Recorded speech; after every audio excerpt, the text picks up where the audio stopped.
1001 Nights started as a series of translations of an incomplete manuscript of a medieval Arabic story collection that dated back to the late 14th century, says Muhsin J. al-Musawi, professor of Arabic and Comparative Studies at Columbia University and an expert on Arabian Nights.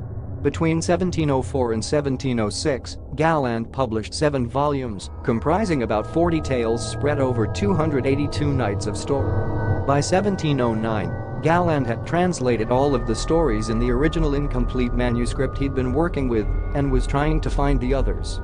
When Galland ran out of stories in his Arabic manuscript of the Nights, his publisher inserted stories from a Turkish collection into the 8th volume in 1709 to meet the public demand for more tales, says Horta.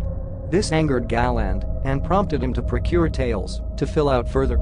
Aladdin is part of a centuries-old stories within a story called 1001 Nights, also called the Arabian Nights.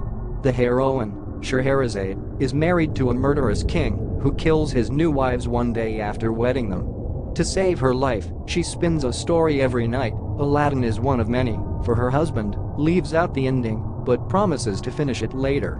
Night after night, cliffhangers compel the curious king to delay Scheherazade's death to find out what happens next. Some of the most famous tales are not only of Aladdin, but dating back as far as the 10th century AD. These tales have origins in North African, Arabic, Turkish, Persian, Indian, and East Asian cultures.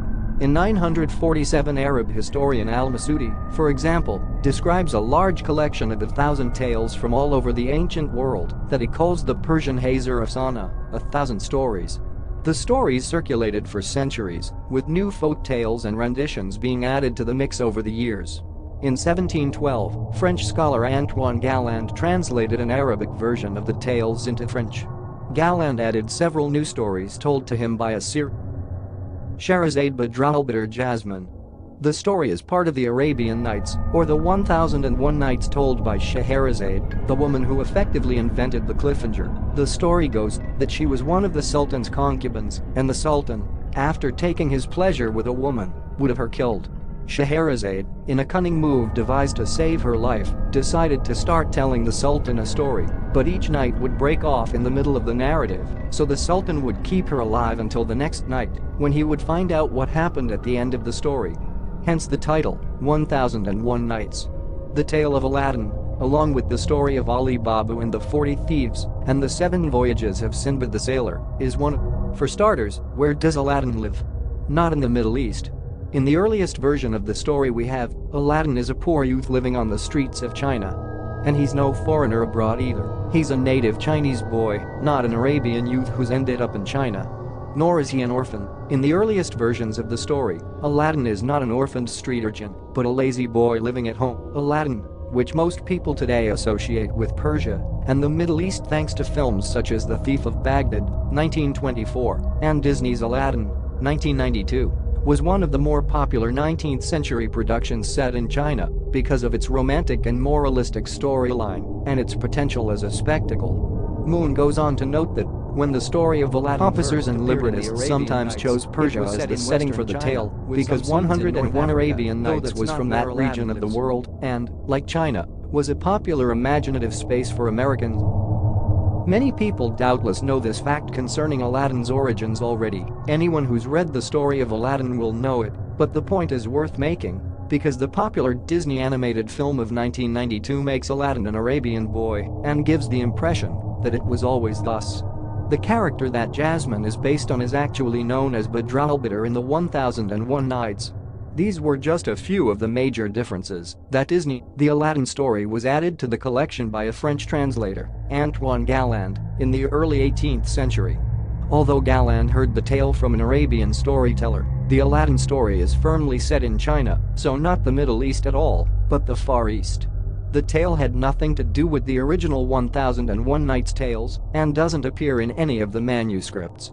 But, since Galland added it to his version, it has become arguably the most famous story, not in the "Oh my God, who is who and what was real." The reason we think of the story as one of the true-born Arabian Nights is that many of the characters in the tale of Aladdin are Arabian Muslims with Arabic names.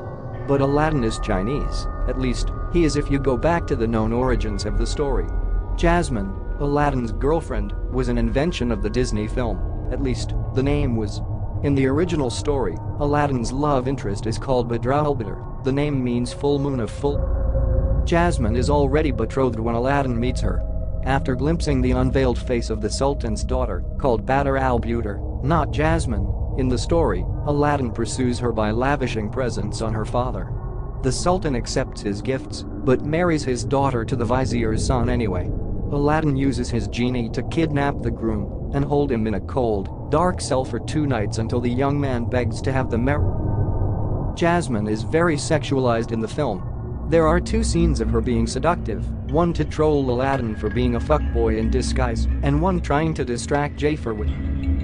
Jasmine is the 16-year-old daughter of the Sultan of Agrabah. Jafar's age isn't very clear, but he is clearly a middle-aged man, and the scene, definitely a queer awakening for me, and many, I'm sure, as a kid and teenager, also shows the weird way in which male animators sexualize teenage girls.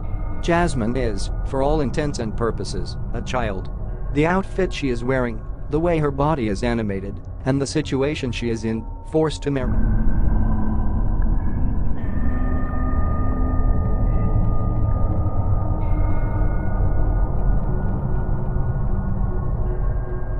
Different version is the future Sultana. Jasmine has a strong sense of obligation to her kingdom.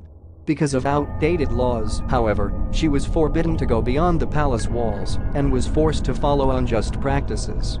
Refusing to be treated like a sheltered object, Jasmine desperately aspires to diverge from her societal To summarize, the story wasn't originally part of the Arabian Nights. Most of the stories in the Arabian Nights were compiled from oral traditions by the 1300s. The first mention of Aladdin was in the 1700s. Antoine Galland met a Syrian who told him the story. Since it had a bunch of Arab-sounding names, he just added them to the Arabian Nights translation on. This brings me to the most distracting part of the story. Aladdin is Chinese. So are his parents. Suddenly a Bratha from Africa shows up claiming to be Aladdin's uncle. Aladdin's mother is at first incredulous, saying that Mustafa had a brother who had died. But since the African magician was really sad to hear Mustafa had died, she concluded. How stupid can you be? Black dude just shows up, claiming to be a Chinese guy's brother, and the only test is to see if he mourns? He explicitly says it is a full 40 years since I left this country, of which, like my brother, I am a native. Right. Because traveling the world often turns Chinese people into black guys. Anyway, the African magician has a bit of money and wants to make Aladdin into a mature adult, so he takes him clothes shopping and introduces him to respectable people. The next day, the magician takes him for a walk. They travel for hours, and finally, the African magician magics a cave open.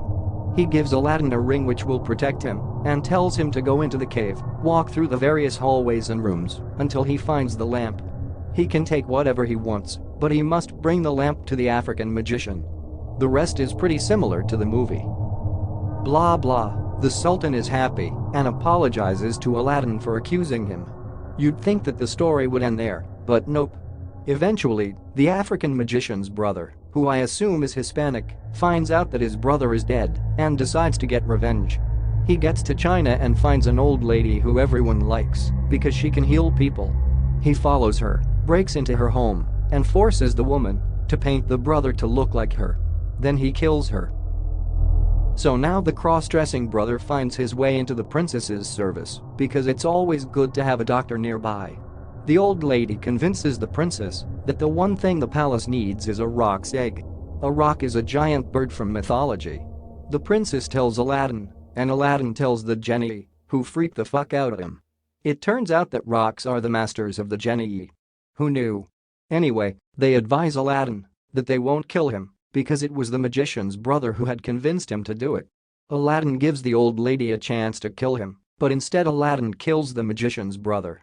Soon the Sultan dies, and Aladdin and Princess Badroulbadour become the Sultan and Sultaness. Trivia: Mulan and Jasmine have something else in common. You may have noticed that their singing voices are somewhat similar. That's because both parts were performed by Filipina singer and actress Lisa Longa, who provided the singing voices for both characters. Salonga was named a Disney legend. Don't forget to subscribe and like. Please leave a comment on this video.